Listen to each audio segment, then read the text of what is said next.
this is what we, I guess, could answer a bit of your question. We have a little paragraph about who we are. It can be translated into several languages. And yeah, you answer typical questions. And then, as I was saying before, you have all the contributions of the Babylon that appears in the end. The second phase of this internet, of this change, will integrate a little box where you can put comments, where you will have email alerts, for instance. That's really missing. We see that when you post a comment on a forum, for instance, and you don't have that email alert, you won't have the incentive of going back. So this is a big flaw right now in the system, and we're working on that. But yeah.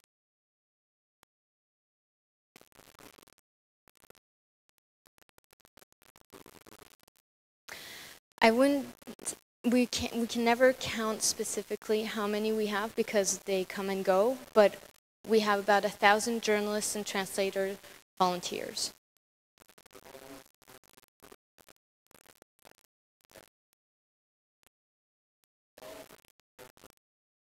We never used it. So, I mean, I'm not one of the editors, so I can't really answer that with the best way.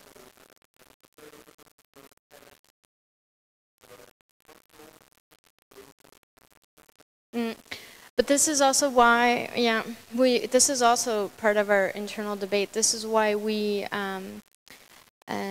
rely on multilingual moderators, meaning that, we count on them to go in the different discussions, thread of discussions, and do summaries and say, look, this guy in the French forum said that blah, blah, blah, blah, blah, blah. And it kind of works, but we have to recruit the skilled moderators for that.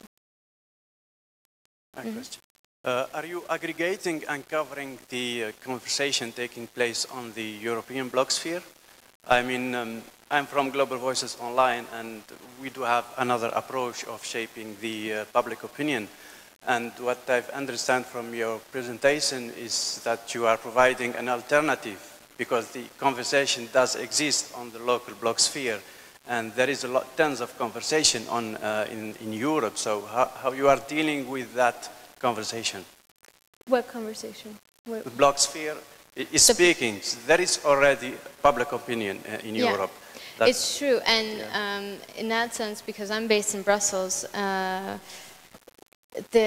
blogosphere is still very isolated from a lot of the activists out there. So we're trying to build bridges. We're also trying to get to know it. We're only at the beginning of this. So it's like I was saying, learning by doing. We don't master. We're not fully integrated into the blogosphere yet. So this is why these opportunities are great, to see what other people are doing, exchange best practices, learn from what you guys already do. Okay, thank you.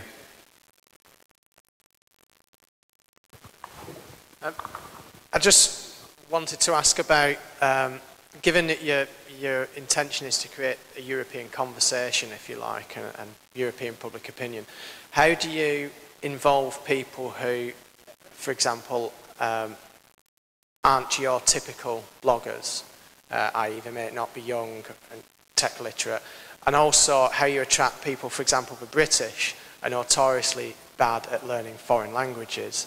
I imagine you'll have a lot more bilingual contributors from mainland Europe than you will from Great Britain. How do you get over those problems? Mm-hmm. So the first question was about infiltrating bloggers that are not typically, that do not have the typical Babylon profile.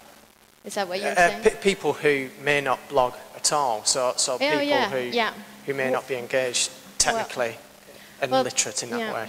This is, I think, a problem that you can face ever since internet came into, our daily lives. There has been a gap between the interneters and the non-interneters. I mean, my dad never touches a computer, and that's reality. And, I think this is a much broader question that Café Babel actually can't address on its own. We are being